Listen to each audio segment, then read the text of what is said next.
do this for me. Go to Kettle and Fire, that's KETTLEANDFIRE.com. Go just fill up your box with whatever looks interesting to you. When you check out, use code BETTERHUMANHOOD, all one word, for 10% off.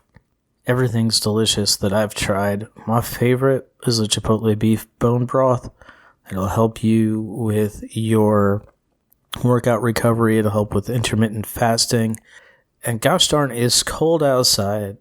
It'll just help you stay warm. So go to kettleandfire.com. Use code BETTERHUMANHOOD at checkout for 10% off. Let's do the show. Welcome to Better Humanhood, where we build a better world by building better people. We have to live on the planet, and we have to live with other people. We have conversations about making that a wonderful proposition. Hey there, welcome back to Better Humanhood. If you're having an awesome day, an awesome hour, an awesome minute, an awesome moment, and a fantastic life while you're at it. Here's something that opened my mind recently and got me to think very differently. In the book Sapiens, Yuval Noah Harari points to shared myths that help us operate in society. When we think of myths, I often think about things we learned in school about ancient Greece and Rome. I think about creation myths. All religions have one. And then I think about things that are obvious myths in our everyday lives, like religious stories.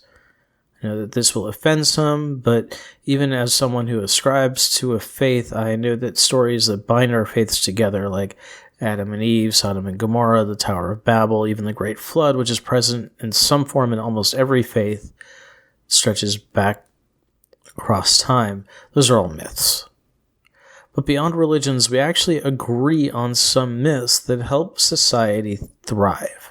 Agreed upon myths are what allow us to function in groups of more than about 150 people.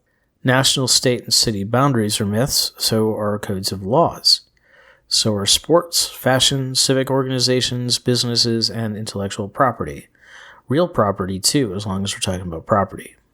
When we talk about people crossing the border illegally, what we mean is we have agreed on the myth of an arbitrary line that divides two nations. We have agreed on the myth of nations as cohesive, separate units. We have agreed on the myth of proper, that is, legal ways to move across that border line. We have agreed on the myth of instituting some punishment for moving across that line in an improper or illegal way. There are, of course, nuances in each of the myths, but they are not natural laws. There's no science to it. Some people got together and agreed on these things, and we continue to agree on them. Even the people who do cross borders illegally have accepted these myths and cross in ways that are different than the agreed upon proper or legal way to cross the border. Money is another interesting myth we agree on. Intrinsically, there's no value to paper cash. At least metal has some practical use, so even a penny has value, even if it doesn't buy you a whole lot of stuff. But it's great that we came up with it, right? I can do some things, but I don't think I'm particularly useful on the barter market. Not many people need a guy who can cook a mean rack of ribs very often, and even if they did, what could I do for the people who owned, slaughtered, and butchered the pig? Money bypasses the barter system. It used to be that if you had something I wanted, but I didn't have anything you wanted, or I couldn't do anything you wanted, that is, I didn't have a good or service to trade you for the thing that you had that I want, the only ways I could really get the thing that you had would be to steal it from you or just kill you and take it. But with a new system, I can hand you money to get the thing that I want, and you could go hand someone else money to get the thing that you want. It only works, though, because we all believe that money has some value.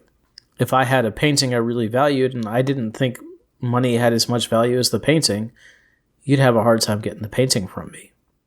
In order for you to commit the crime that we call breaking and entering, we have to agree that I own a structure we'd commonly call a house and that it sits on land that you are not allowed on without permission, even if I don't build a barrier. If you step on my lawn uninvited, you are trespassing. If you walk one step in the wrong direction, in some states, I'm actually allowed to kill you with very little or no warning because you stepped on the wrong patch of grass. This is another myth we agree on. There's even a saying that good fences make great neighbors. We all rely on each other, but little space, if you please. Here's something to think about. What myths do you hold so dear that you won't recognize them as myths? Clothing labels? National symbols? Hairstyles? You may need to look past some of this stuff in order to see people as people. Just food for thought. Hey, if you find value in what I do here, I would greatly appreciate it if you'd A, share with your friends, somebody who needs to hear it. Just text them the episode, link to it on your social media. If you're feeling so inspired, rate, review, wherever you hear it, and that'll help more people find the podcast. Show notes, as always, at betterhumanhood.com. You can also find me on joshshear.com. You can find me at jkwdpodcast.com. That is another podcast I do with my friend Kelvin Ringgold. We will see you next time. Be who you will to be. Thank you for listening. Get show notes and more at betterhumanhood.com. Leave us a rating and review wherever you listen to podcasts. And have yourself a wonderful day.